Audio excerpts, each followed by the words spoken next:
오늘 함께 볼 하나님 말씀은 스바냐 3장 1절에서 8절입니다. 스바냐 3장 1절에서 8절 말씀입니다.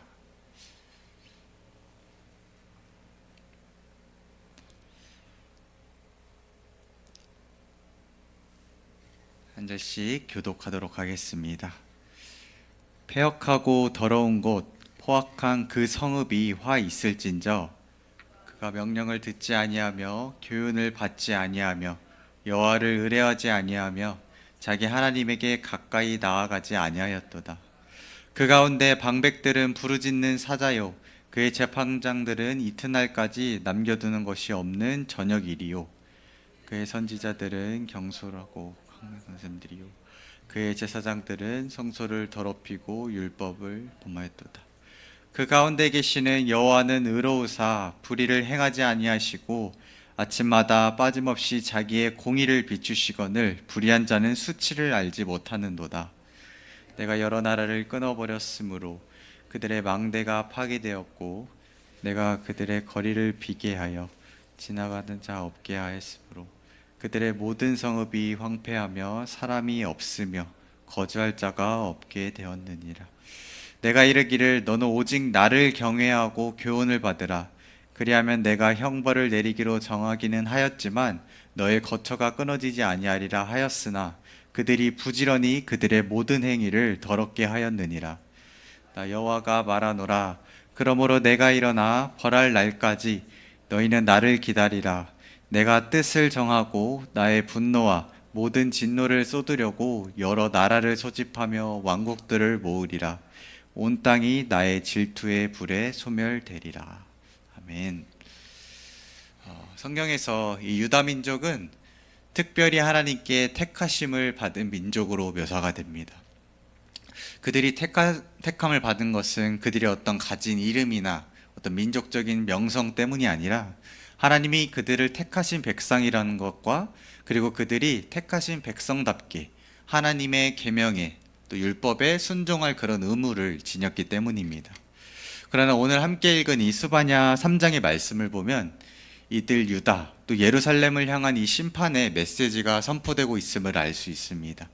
특히 이 당시에 유대 사회는 제사장, 선지자들과 같은 종교 지도자들과 나라의 관리들 또 백성들을 다스리는 리더들 이 사회 위에서부터 이 위의 계층으로부터 썩어 들어가기 시작했습니다. 하나님이 자신들을 택하셨던 그 사실로 유다 백성들은 또 이 지도자들은 특권 의식 속에서 살아갔습니다. 그런 그들에게 이 3장에서 선포되는 스바냐 3장에서 선포되는 이 자신들을 향한 심판의 메시지는 꽤나 충격적으로 들렸을 것입니다. 이 특히 3장 말씀은 이 남유다의 종교 지도자들과 관리들의 어떠한 부조리, 부도덕함에 대해서 고발하고 있습니다. 3장 1절부터 7절까지 묘사되는 이들의 불의는 하나님께 대한 반역과 또 백성들을 억압하고 하나님 앞에 불순종하고 충고를 듣지 않고 하나님을 의지하지도 가까이 하지도 않는 것이었습니다. 여기서 이 반역이란 말은 구약 성경 전체에서 약 40번 정도 등장을 하는데요. 대부분 하나님에 대한 사람의 이런 완고한 행위를 묘사할 때 사용됩니다. 그리고 이들이 심판받는 이유는 곧 하나님에 대한 배신 행위 때문입니다. 5절을 보면은 하나님이 그토록 싫어하시는 이 불순종의 죄를 짓는 이 종교 지도자들과 유대 백성의 지도자들, 이 불의한 자들은 수치를 알지 못한다고 합니다. 백성들에게 하나님의 계명과 이 율법을 가르쳐야 할 의무가 있는 이 제사장들은 성소를 더럽히고 또 율법을 범하는 범죄를 저지릅니다. 선지자며 재판관이며 모두 하나같이 그 불의한 자들이라고 묘사됩니다. 그리고 그들이 그런 행동에 또 수치, 부끄러움을 모르는 이유는 그들 가운데 하나님을 경외하는 마음을 잃어버렸기 때문입니다. 오늘날 우리가 살아가는 이 시대도 부끄러움을 모르는 시대입니다. 흔히 블랙 컨슈머라고 불리는 이 진상들의 특징은, 진상 손님의 특징은 자신의 행위 또 과할 정도로 컴플레인하는 이 자신의 행위에 대해서 당당하다라는 것입니다. 그리고 그 중심에는 나밖에 모르는 권리가 있습니다. 나의 권리를 계속해서 주장하기 때문에 진상인 본인이 본인에게는 그것이 정당한 행위라고 생각하기 때문입니다. 지금 당장 나의 쓸 것, 어떤 필요한 것을 구하면서 우리가 하나님 앞에서 어떻게 보면 진상의 행위를 하고 있지 않은지 돌아보시기 바랍니다. 우리가 양심에 찔리는 말씀, 또 잠잠히 하나님 앞에 하나님의 그 뜻을 구하라는 그 말씀을 듣고도 우리가 외면하고 있지는 않으신가요? 또 말씀을 듣고 한 번의 어떠한 다짐만으로 그거면 하나님께 열심을 다했다라고 생색을 내고 있지는 않으신가요? 우리는 하나님과 어떠한 소비자의 관계가 있는 것이 아닙니다. 하나님을 믿는다는 것은 하나님의 그런 100%의 하나님의 은혜 위에서 우리의 순종을 쌓아가는 과정입니다. 은혜 앞에 우리가 해야 될 그런 자연스러운 반응은 감사하면서 순종함으로 나아가는 것입니다. 하나님이 우리에게 주신 권리는 우리가 이 세상에서 어떻게 하면 더 잘 살까, 어떻게 하면 더 우리가 성공할까에 대해서 우리에게 고민하라고 우리에게 그런 또 은혜를 베푸신 것이 아닙니다. 우리에게 하나님은 하나님의 자녀로 살아갈 그 권리를 확정적으로 주셨다는 것을 아시기 바랍니다. 그래서 이 수치심은 양심의 영역입니다. 우리의 양심은 옳고 그름을 판단하는 기능을 합니다.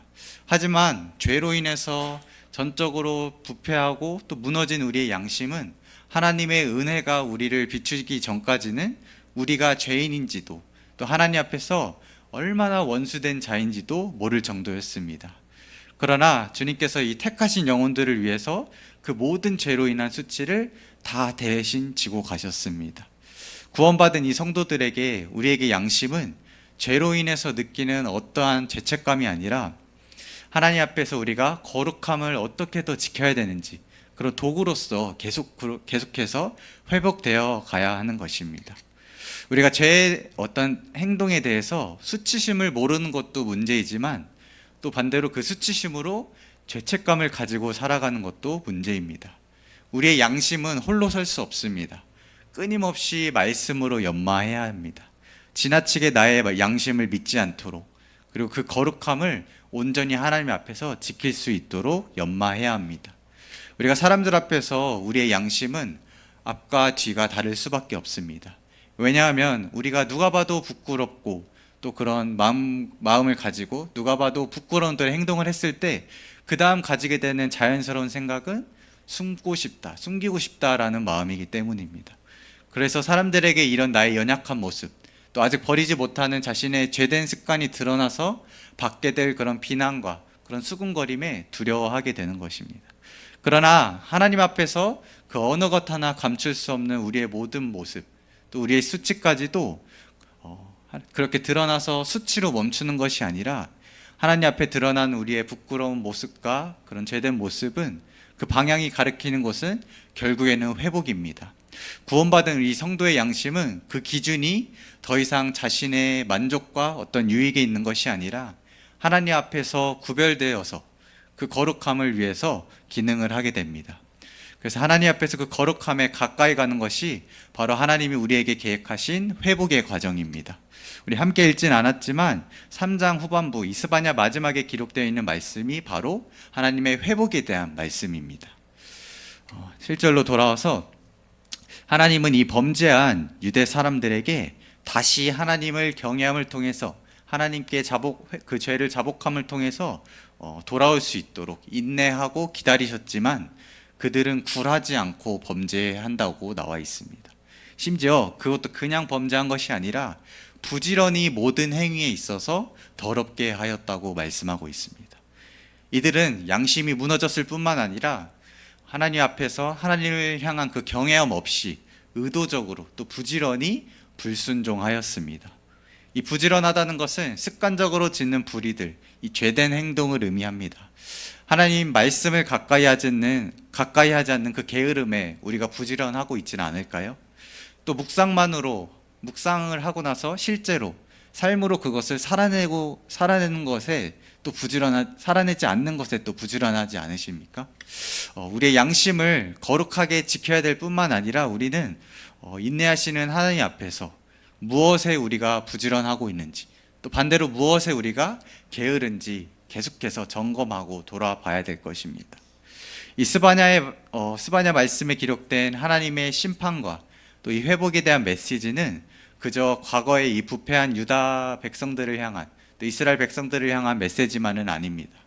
그들의 부패한 삶을 통해서 우리가 반면교사 삼아서 하나님이 어떠한 모습을 싫어하시는지, 하나님 앞에 불순종이 얼마나 큰 죄인지를 우리가 기억하고 우리 안에서 비슷하게 그렇게 투영되는 모습들이 무엇인지 말씀을 통해서 분별하시기 바랍니다. 그래서 우리에게 주신 하나님이 우리에게 주신 이 양심을 회복하고 또 우리를 구원하신 그 하나님 앞에서 거룩함을 지켜가야 할 것들이 어떤 영역들이 있는지 분별해야 합니다. 그래서 그렇게 수치로만 또 끝나는 것이 아니라 회복으로 다시금 하나님 안에서 살도록 하는 그 하나님의 놀라운 계획하심과 또 일하심을 기대하면서 하루하루 주시는 그런 또 은혜와 또 감사함으로 나아가는 저와 여러분 되시기를 간절히 소망합니다. 기도하겠습니다. 하나님, 우리를 늘 감찰하시고 또 사랑으로 품으시는 그 하나님 앞에서 우리가 무엇에 있어서 부끄러움을 또 느껴야 되는지, 또 무엇을 그렇게 부지런히 함으로써 하나님과 멀어지려 하는지 그런 우리의 모습을 분별할 수 있도록 힘주실 줄 믿습니다. 나의 힘과 어떤 지식을 의지하는 것이 아니라 항상 우리에게 좋은 것을 주시기를 원하시는 하나님의 마음을 더 헤아릴 수 있도록 붙들어 주세요. 완전한 이 회복의 길을 우리에게 열어주시고 또 초청하시는 하나님만을 예배하고 찬양하는 삶 살기를 원합니다. 오늘 하루에 허락하신 이 생명과 또 호흡을 지켜주시고 함께 또 나눈 말씀을 또 담대하게 살도록 해주실 줄 믿습니다. 예수님의 이름으로 기도합니다. 아멘.